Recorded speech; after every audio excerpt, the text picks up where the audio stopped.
ಮಹಾಲಕ್ಷ್ಮಿ ಚಾನಲ್ಗೆ ಸ್ವಾಗತ. ಹಬ್ಬ ಹರಿದಿನಗಳಿರಬಹುದು, ಮಕ್ಕಳ ಬರ್ತ್ಡೇ ಇರ್ಬೋದು, ಅಥವಾ ಮನೇಲಿ ಏನಾದರೂ ದಿಢೀರನೆ ಫಂಕ್ಷನ್ಗಳಾದಾಗ ಈ ಥರ ದಿಢೀರನೆ ಸಿಹಿ ತಿಂಡಿನ ನಾವು ಮಾಡಬಹುದು. ತಲೆ ಬಿಸಿ ಇಲ್ಲದೇ ಮಾಡುವಂತಹ ಒಂದು ಸಿಹಿ ಅಂದರೆ ಈ ಒಂದು ಗುಲಾಬ್ ಜಾಮೂನ್ ಅಂತ ಹೇಳ್ಬೋದು. ಇದು ಎಷ್ಟೋ ಜನಕ್ಕೆ ಮಾಡೋದಕ್ಕೆ ಬರೋದಿಲ್ಲ. ನನಗೂ ಕೂಡ ಮೊದಲೇ ಹಾಗೆ ಆಗ್ತಾಯಿತ್ತು. ಇವಾಗ ನನಗೆ 2 ವರ್ಷದಿಂದ ಇದು ಮಾಡೋಕ್ಕೆ ಬರ್ತಾಯಿದೆ ಅಷ್ಟೇ. ಇಲ್ಲಿ ಕೆಲವೊಂದು ಟಿಪ್ಸ್ಗಳನ್ನು ಫಾಲೋ ಮಾಡಬೇಕಾಗುತ್ತೆ. ಅದೇನು ಅಂತ ಈ ನನ್ನ ಚಾನಲಲ್ಲಿ ನೀವು ವಾಚ್ ಮಾಡಬಹುದು. ಯಾವುದೇ ಕಾರಣಕ್ಕೂ ಜಾಮೂನ್ಗಳು ಒಡೆಯೋದಿಲ್ಲ, ಜ್ಯೂಸಿ ಆಗಿರುತ್ತೆ, ಒಳಗಡೆ ಹಿಟ್ಟಿಟ್ಟು ಥರನೂ ಇರೋದಿಲ್ಲ. ಕೆಲವೊಂದು ಟಿಪ್ಸ್ಗಳ ಮೂಲಕ ಈ ಒಂದು ಜಾಮೂನನ್ನು ಮಾಡೋಣ ಬನ್ನಿ. ಮೊದಲಿಗೆ ಒಂದು ಪಾತ್ರೆಯನ್ನು ತೊಗೊಳ್ಳಿ. ಪಾತ್ರೆ ಯಾವುದೇ ಕಾರಣಕ್ಕೂ ತೇವಾಂಶ ಇರಬಾರ್ದು, ಇಲ್ಲದೆ ಹೋದರೆ ಹಿಟ್ಟೆಲ್ಲ ಅದಕ್ಕೇ ಅಂಟ್ಕೊಂಡ್ಬಿಡುತ್ತೆ. ಹಾಗಾಗಿ ಒಣಗಿದಂಥ ಪಾತ್ರೆಗೆ ಹಿಟ್ಟನ್ನು ಸ್ವಲ್ಪ ಜರಡಿ ಮಾಡ್ಕೋಬೇಕಾಗುತ್ತೆ. ಗಂಟು ಥರ ಇರುತ್ತೆ, ಪ್ರತಿಯೊಬ್ಬರು ಜರಡಿ ಮಾಡ್ಕೊಳ್ಳಿ. ಈ ಥರ ಇದನ್ನು ಸಾಣಿಗೆ ಅಂತಿರಲ್ಲ, ಆ ಥರ ಮಾಡ್ಕೋಬೇಕಾಗುತ್ತೆ. 175 ಗ್ರಾಮ್ದು ಜಾಮೂನ್ ಪಾಕೆಟ್ ನಾವು ತೊಗೊಂಡಿದ್ದೆ, ಅದನ್ನು ಈ ಥರ ಜಡಿ ಮಾಡ್ಕೋಬೇಕಾಗುತ್ತೆ. ನಾವು ಹಾಗೇನೆ ಡೈರೆಕ್ಟಾಗಿ ಹಿಟ್ಟು ಕಲಿಸ್ತೀವಲ್ಲ, ಆವಾಗಲೇ ಈ ಗಂಟುಗಳು ಉಳಿದು ಅದು ಹಸಿ ಥರ ಬರುತ್ತೆ. ಹಾಗಾಗಿ ಪ್ರತಿಯೊಬ್ಬರು ಈ ಥರ ಇದನ್ನು ಜಡಿ ಮಾಡ್ಕೋಬೇಕಾಗುತ್ತೆ. ನಾನಿಲ್ಲಿ 2 ಸ್ಪೂನಷ್ಟು ಹಾಲಿನ ಪುಡಿ ಸೇರಿಸ್ತಾ ಇದ್ದೀನಿ. ಇಲ್ಲದೆ ಹೋದರೆ ನೀವು ಹಾಲು ಹಾಕ್ಕೊಳ್ಳಿ, ಪುಡಿ ಇಲ್ಲ ಅಂದರೆ ಹಾಲಿಂದ ಕಲಿಸ್ಬಹುದು. ನಾನು ಪುಡಿ ಸೇರಿಸ್ತಾ ಇದ್ದೀನಿ. 2 ಟೇಬಲ್ ಸ್ಪೂನಷ್ಟು ಹಾಲಿನ ಪುಡಿ, 2 ಟೇಬಲ್ ಸ್ಪೂನಷ್ಟು ಮೈದಾ ಹಿಟ್ಟು ಸೇರಿಸ್ತಾ ಇದ್ದೀನಿ.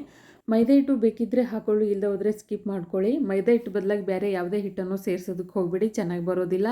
ಈ ಎಲ್ಲ ಪೌಡರ್ಗಳನ್ನು ಚೆನ್ನಾಗಿ ಈ ಥರ ಜಡಿ ಮಾಡ್ಕೊಂಡ್ಬಿಡೋಣ. ಈ ಥರ ಚೆನ್ನಾಗಿ ಮಾಡ್ಕೊಳ್ಳಿ. ಯಾವುದಾದ್ರೂ ಹುಳ ಅಥವಾ ಏನಾದರೂ ಇರಬಹುದು, ಯಾವುದನ್ನೇ ಮಾಡಿದ್ರೂ ಕೂಡ ಈ ಥರ ಮಾಡ್ಕೊಳ್ಳಿ, ಚೆನ್ನಾಗಿರುತ್ತೆ. ಚಿಟಿಕೆಯಷ್ಟು ಉಪ್ಪನ್ನು ಸೇರಿಸ್ತಾ ಇದ್ದೀನಿ. ಇವಾಗ ಇದಕ್ಕೆ ನೀರು ಹಾಕಿ ನಾನು ಕಲಿಸ್ತೀನಿ ಅಷ್ಟೇ. ಈ ಹಿಟ್ಟನ್ನು ರೆಡಿ ಮಾಡ್ತೀನಿ. ಕೆಲವೊಬ್ರು ಹಾಲು ಹಾಕ್ತಾರೆ, ಹಾಲು ಹಾಕಿದರೆ ಭಾಳ ದಿನ ಬರೋದಿಲ್ಲ ಅದು. ಹಾಗಾಗಿ ನೀರನ್ನೇ ಹಾಕಿ, ಹಾಲಿನ ಪೌಡರ್ ಹಾಕಿರ್ತೀವಲ್ವ, ಹಾಗಾಗಿ ನೀರು ಹಾಕಿ ಇದನ್ನು ಕಲಿಸ್ಬೇಕಾಗುತ್ತೆ ಚೆನ್ನಾಗಿ. ಹಾಲನ್ನು ಹಾಕ್ಬಹುದು, ಆದರೆ ಅದು ಒಂದು 4-5 ದಿನ ಅಷ್ಟೇ ಬರುತ್ತೆ. ನೀರು ಹಾಕಿದರೆ 1 ತಿಂಗಳೇ ಇಟ್ಕೋಬೋದು ಅಂತ ಹೇಳ್ಬೋದು. ಇದನ್ನು 1 ತಿಂಗಳದವರೆಗೆ ಏನೂ ಆಗೋದಿಲ್ಲ. ನೀರು ಹಾಕಿದರೆ, ಹಾಲು ಹಾಕಿದರೆ ಒಂದು 4-5 ದಿನ ಅಷ್ಟೇ ಬರುತ್ತೆ. ಹಾಲಿನ ಪೌಡರ್ ಹಾಕಿರೋದ್ರಿಂದ ಅದೇ ಟೇಸ್ಟ್ ಬರುತ್ತೆ. ಒಂದು ಸಲ ಖಂಡಿತ ಟ್ರೈ ಮಾಡಿ. ಇದನ್ನು ತುಂಬ ಅಳಕಾಗಿ ಮಾಡೋಕ್ಕೆ ಹೋಗಬೇಡಿ. ಈ ಥರ ಸ್ವಲ್ಪ ಗಟ್ಟಿಯಾಗಿರಲಿ ಇದು. ಇವಾಗ ಇದನ್ನು ರೆಸ್ಟ್ ಇಟ್ಬಿಡೋಣ, ಮುಚ್ಚಿಟ್ಬಿಡೋಣ. ಅದನ್ನು ಒಣಗಿ ಬರ್ತದೆ ಇಟ್ಟು. ಇವಾಗ ಸಕ್ಕರೆಯನ್ನು ಪಾಕ ಮಾಡ್ಕೋಬೇಕಾಗುತ್ತೆ. ಇದ್ರ ಪಾಕ ಮಾಡೋದು ತುಂಬಾ ಈಸಿ ಅಂತ ಹೇಳ್ಬೋದು. ಕಪ್ ಹಿಟ್ಟಿಗೆ 1 ಕಪ್ ಜಾಮೂನ್ ಹಿಟ್ಟಿಗೆ 2 ಕಪ್ಪಷ್ಟು ಸಕ್ಕರೆ ತೊಗೊಂಡಿದ್ದೆ ನಾನು. ಇದು ಹಾಗೇ 1ಕ್ಕೆ 2ರಷ್ಟು ಸಕ್ಕರೆ ಹಾಕ್ಕೋಬೇಕಾಗುತ್ತೆ. ಈ ಒಂದು ಸ್ವೀಟಿಗೆ ನಾವು 2 ಕಪ್ಗೆ 4 ಕಪ್ಪಷ್ಟು ನೀರು ಹಾಕಬೇಕಾಗುತ್ತೆ. ನೀರು ಡಬಲ್ ಆಗಿರಬೇಕಷ್ಟೇ. 1 ಕಪ್ಪಿಗೆ 2 ಕಪ್ ನೀರು. ಇಲ್ಲಿ 2 ಕಪ್ ಸಕ್ಕರೆಗೆ 4 ಕಪ್ ನೀರನ್ನು ನಾವು ಸೇರಿಸಬೇಕಾಗುತ್ತೆ. ಹಾಗೆ ಈ ಒಂದು ಪಾಕ ಮಾಡುವಾಗ ಒಂದೆಳೆ ಪಾಕ ತೆಗೆಯೋ ಆಗಿಲ್ಲ, ಸ್ವಲ್ಪನೇ ಅಂಟು ಥರ ಬಂದರೆ ಸಾಕಾಗುತ್ತೆ ಅಷ್ಟೇ. ಸ್ವಲ್ಪ ಚೆಕ್ ಮಾಡ್ತಾ ಇರಿ. ಸ್ವಲ್ಪ ಅಂಟು ಥರ ಬಂದ ತಕ್ಷಣ ಸಾಕು, ಅಷ್ಟೇ ಸಾಕಾಗುತ್ತೆ. ಇವಾಗ ಯಾಲಕ್ಕಿ ಪೌಡರ್ ಸೇರಿಸ್ಕೊಳ್ಳೋಣ. ಇದಕ್ಕೆ ಫ್ಲೇವರ್ ತುಂಬಾ ಚೆನ್ನಾಗಿ ಬರುತ್ತೆ. ಇದಕ್ಕೆ ಇನ್ನೂ ಸ್ವಲ್ಪ ಕಲರ್ ಬೇಕಂದರೆ ಸ್ವಲ್ಪ ಕೇಸರಿ ಇದ್ದರೆ ಹಾಕ್ಕೊಳ್ಳಿ, ಚೆನ್ನಾಗಿ ಬರುತ್ತೆ. ಇದು ಪಾಕ ಗಟ್ಟಿ ಆಗಬಾರ್ದು ಅಂದರೆ ಒಂದು 4-5 ಹನಿಯಷ್ಟು ನಿಂಬು ರಸ ಸೇರಿಸ್ತಾ ಇದ್ದೀನಿ ನಾನು. ಅಂದರೆ ನೀರು ಥರನೇ ತಿಳಿಯಾಗಿರುತ್ತೆ ಈ ಪಾಕ ನಿಂಬೆ ಹಾಕೋದ್ರಿಂದ. ಇವಾಗ ಎಣ್ಣೆ ಬಿಸಿ ಮಾಡಲು ಇಡೋಣ. ನಾನು ಲೋ ಫ್ಲೇಮಲ್ಲಿ ಈ ಎಣ್ಣೆ ಬಿಸಿ ಮಾಡಲು ಇಡ್ತಾ ಇದ್ದೀನಿ. ನೀವು ಕೂಡ ಅದೇ ಥರ ಮಾಡಿ. ಇದು ಬಿಸಿ ಆಗೋದ್ರೊಳಗೆ ನಾವು ಆ ಹಿಟ್ಟನ್ನು ರೆಡಿ ಮಾಡ್ಕೊಂಬಿಡೋಣ. ಇದು ಲೋ ಫ್ಲೇಮಲ್ಲಿ ಇಟ್ಟಿದ್ದೀವಲ್ಲ, ಸ್ವಲ್ಪ ಟೈಮ್ ತೊಗೊಳುತ್ತೆ. ಹಾಗಾಗಿ ಅದು ಬಿಸಿ ಆಗ್ತಾ ಇರಲಿ. ಈ ಕಡೆ ಈ ಒಂದು ಜಾಮೂನ್ ಉಂಡೆಗಳನ್ನು ರೆಡಿ ಮಾಡ್ಕೊಳ್ಳೋಣ. ಕೈಗೆ ಅಥವಾ ಎಣ್ಣೆ ಅಥವಾ ತುಪ್ಪ ಹಾಕಿ ಈ ಥರ ಸ್ವಲ್ಪ ಇದನ್ನು ನಾದ್ಕೋಬೇಕಾಗುತ್ತೆ, ಅಂದರೆ ಕಲಿಸ್ಕೊಳ್ಬೇಕಾಗುತ್ತೆ. ಈ ಥರ ಚೆನ್ನಾಗಿ ಮಾಡ್ಕೊಳ್ಳಿ. ಒಂದೊಂದನ್ನೇ ತೊಗೊಳ್ಳಿ. ನಾನು ತೋರಿಸ್ತಾ ಇದ್ದೀನಲ್ಲ, ಈ ಒಂದು ಸ್ಟೆಪ್ಪನ್ನು ನೀವು ಫಾಲೋ ಮಾಡಲೇಬೇಕಾಗುತ್ತೆ. ಈ ಥರ ಚೆನ್ನಾಗಿ ಅದನ್ನು ನೋಡಿ, ನಾನು ತೋರಿಸ್ತಾ ಇದ್ದೀನಿ, ಸ್ವಲ್ಪ ನೋಡಿ. ಫ್ರೆಶ್ ಮಾಡ್ತಾ ಇದ್ದೀನಲ್ಲ ಆ ಹಿಟ್ಟನ್ನು, ಆ ಥರ ಮಾಡ್ಕೊಳ್ಳಿ. ಕೆಲವೊಬ್ರು ಹೇಳ್ತಾರೆ ಹಾಗೆ ಹೀಗೆ ತೊಗೊಂಡು ಅದಕ್ಕೇನು ಇದಾಗಬಾರ್ದು, ಫ್ರೆಶ್ ಕೊಡಬೇಡಿ, ಮೇಲಿನ ಮೇಲೆ ಹೀಗೆ ಮಾಡಿ ಹಾಕಿಬಿಡಿ ಅಂತ. ಆ ಥರ ಯಾವತ್ತೂ ಮಾಡೋಕ್ಕೇ ಹೋಗ್ಬಿಡಿ. ಆ ಥರ ಮಾಡಿದ್ರೆ ಅದು ಬಾಯಿ ಬಿಟ್ಕೊಂಡ್ಬಿಡುತ್ತೆ, ಏನೇನೋ ಆಗಿಬಿಡುತ್ತೆ ಅದು. ಆ ಥರ ಎಲ್ಲ ಮಾಡೋಕ್ಕೆ ಹೋಗ್ಬಿಡಿ, ಏನೂ ಆಗೋದಿಲ್ಲ ಆ ಹಿಟ್ಟಿಂದ. ಈ ಥರ ಸ್ವಲ್ಪ ಫ್ರೆಶ್ ಕೊಟ್ಟು ದುಂಡಕ್ಕೆ ಸೂಪರಾಗಿ ಬರಬೇಕು. ಅದು ನೋಡಿದ್ರೇ ಒಂಥರ ಗೋಲಿಗುಂಡ ಥರ ಕಾಣ್ತಾ ಇರಬೇಕು ಅದು. ಆ ಥರ ಮಾಡ್ಕೊಳ್ಳಿ ನೀವು.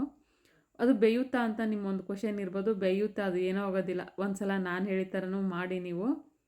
ಈ ಥರ ಪ್ರತಿಯೊಂದನ್ನು ಮಾಡಿ ಇಟ್ಕೊಳ್ಳಿ. ಹಿಟ್ಟು ಒಣಗದೇ ಇರೋ ಥರ ನೋಡ್ಕೊಳ್ಳಿ, ಅದು ಒಂದು ಇಂಪಾರ್ಟೆಂಟ್. ಅಲ್ಲೇನು ಉಳಿದಿರುವಂಥ ಹಿಟ್ಟಿದೆಯಲ್ಲ ಅದನ್ನು ಮುಚ್ಚಿಟ್ಬಿಡಿ. ಈ ಥರ ಚೆನ್ನಾಗಿ ಮಾಡ್ಕೊಳ್ಳಿ. ಒಂದೊಂದು ಸೂಪರಾಗಿ ಬರುತ್ತೆ. ಸ್ವಲ್ಪ ಟೈಮ್ ತೊಗೊಳುತ್ತೆ ಅಷ್ಟೇ, ಇದು ಬೇಗ ಆಗೋದಿಲ್ಲ. ಸ್ವಲ್ಪ ಇಬ್ಬರಿದ್ರೆ ಚೆನ್ನಾಗಿರುತ್ತೆ. ಇಬ್ಬರು ಸೇರಿ ಮಾಡಿಬಿಟ್ರೆ ಫಟ್ ಅಂತ ಆಗೋಗುತ್ತೆ ಈ ಒಂದು ಜಾಮೂನ್ ಕೆಲಸ. ಈ ಥರ ಅದನ್ನು ಮತ್ತೆ ಉಳಿದಂಥ ಹಿಟ್ಟನ್ನು ಮುಚ್ಚಿಟ್ಕೊಂಬಿಡಿ. ಈ ಥರ ನಾನು ಎಷ್ಟು ಚೆನ್ನಾಗಿ ಮಾಡ್ತಾಯಿದ್ದೀನಿ ನೋಡಬಹುದು ನೀವು. ನೋಡಿ ಎಷ್ಟು ಸೂಪರಾಗಿ ಬಂತು. ಯಾವುದೇ ಕಾರಣಕ್ಕೂ ಇದು ಬಾಯಿ ಬಿಡೋದಿಲ್ಲ. ಒಳಗಡೆ ಹಿಟ್ಟು ಉಳಿಯೋದಿಲ್ಲ, ಏನೂ ಆಗೋದಿಲ್ಲ. ಈ ಥರ ಚೆನ್ನಾಗಿ ಮಾಡ್ಕೊಳ್ಳಿ. ಇವಾಗ ಎಣ್ಣೆ ಬಿಸಿ ಆಗಿತ್ತು, ಆ ಬಿಸಿ ಆದಂತಹ ಒಂದು ಆಯಿಲ್ಗೆ ಇವನ್ನ ಸೇರಿಸ್ತಾ ಇದ್ದೀನಿ. ಇವಾಗಲೂ ಕೂಡ ಅಷ್ಟೇ, ನೀವು ಫಾಸ್ಟಾಗಿ ಅದನ್ನು ಈ ಥರ ಕೆಂಪಗಾಗೋ ಥರ ಉರಿಯೋದಕ್ಕೆ ಹೋಗಬೇಡಿ, ನೀವು ಕರಿಯೋದಕ್ಕೆ. ಈ ಥರ ಒಂದೊಂದಾಗೆ ಬಿಟ್ಕೊಳ್ಳಿ. ನೀವು ಗಮನಿಸ್ತಾ ಇರಬಹುದು, ತಮ್ಮಷ್ಟಕ್ಕೆ ತಾವೇ ಅವು ಮೇಲೆ ಬರ್ತಾ ಇವೆ ನೋಡಿ, ನೋಡ್ತಾ ಇದ್ದೀರಲ್ಲ. ಅವು ಈ ಥರ ಮೇಲೆ ಬಂದಮೇಲೆ ಆಮೇಲೆ ಈ ಥರ ಸ್ವಲ್ಪ ಇದನ್ನು ಮಾಡ್ಕೊಳ್ಳಿ ಅಷ್ಟೇ. ಅದು ಮತ್ತು ಒಂದು ಕಡೆ ಕೆಂಪು ಒಂದು ಕಡೆ ವೈಟು ಈ ಥರ ಆಗುತ್ತೆ ಸ್ವಲ್ಪ, ಹಾಗಾಗಿ ಸ್ವಲ್ಪ ಗಮನ ಇರಲಿ. ಈ ಥರ ನೋಡಿ ಯಾವ ಥರ ಎಷ್ಟು ಚೆನ್ನಾಗಿ ಬಂದಿತ್ತು. ನೀವು ಕೂಡ ಒಂದು ಸಲ ಟ್ರೈ ಮಾಡಿ. ಪಾಕ ತಣ್ಣಗಾಗಿರಬೇಕು. ಆ ತಣ್ಣಗಾದಂಥ ಪಾಕಕ್ಕೆ ಈ ಬಿಸಿಯಾದಂಥ ಜಾಮೂನುಗಳನ್ನು ಸೇರಿಸ್ಕೊಳ್ಳಿ. ಎರಡೂ ಬಿಸಿ ಇರುವಾಗ ಸೇರಿಸ್ಬೇಡಿ. ಮೊದಲೇ ನಾವು ಪಾಕ ಮಾಡಿಟ್ಟಿದ್ವಲ್ಲ, ಅದು ತಣ್ಣಗಾಗಿರುತ್ತೆ. ಹಾಗಾಗಿ ಈ ಬಿಸಿ ಜಾಮೂನನ್ನು ತೊಗೊಂಡು ಅದಕ್ಕೆ ಹಾಕ್ಕೊಳ್ಳಿ. ಅಥವಾ ಪಾಕ ಬಿಸಿ ಇದ್ದರೆ ಇದು ತಣ್ಣಗಿರಲಿ, ಎರಡೂ ಬಿಸಿ ಇರೋದು ಬೇಡ, ಎರಡರಲ್ಲಿ ಒಂದು ತಣ್ಣಗೆ ಇರಬೇಕಾಗುತ್ತೆ. ನೋಡಿ ಎಷ್ಟು ಫೈನಾಗಿ ಸೂಪರಾಗಿ ಬಂದಿದ್ವು. ಮಾಡಿದಂತಹ ಅರ್ಧ ಗಂಟೆಗೆ ಇದು ಚೆನ್ನಾಗಿ ಬರುತ್ತೆ. ಆ ತಕ್ಷಣಕ್ಕೆ ಅಂದರೆ ಬರೋದಿಲ್ಲ. ಆ ಒಂದು ಪಾಕವನ್ನು ಅದು ಅಬ್ಸರ್ವ್ ಮಾಡ್ಕೊಳ್ಳೋಕ್ಕೆ ಸ್ವಲ್ಪ ಸಮಯ ತೊಗೊಳುತ್ತೆ. ಒಂದು ಅರ್ಧ ಗಂಟೆ ಆದರೂ ಬೇಕಾಗುತ್ತೆ.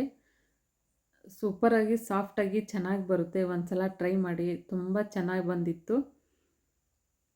ನೋಡ್ತಾ ಇದ್ದೀರಲ್ಲ. ಆಮೇಲೆ ಇದು ಕೆಂಪಗಾಗೋವರೆಗೆ ನೀವು ಎಣ್ಣೆಯಲ್ಲಿ ಫ್ರೈ ಮಾಡಬೇಕಾಗುತ್ತೆ. ಆನಂತರ ಪಾಕ ಹಿರಿದ ಮೇಲೆ ಇದು ಕಲರ್ ಚೇಂಜ್ ಆಗುತ್ತೆ. ಈ ಒಂದು ಜಾಮೂನ್ ಕೈಯಿಂದನೇ ಜಾಸ್ತಿ ಕೆಲಸ ಇರೋದ್ರಿಂದ ಕೈಗಳನ್ನು ಕ್ಲೀನಾಗಿ ತೊಳೆದು ಆನಂತರ ಜಾಮೂನ್ ಮಾಡ್ಕೊಳ್ಳಿ.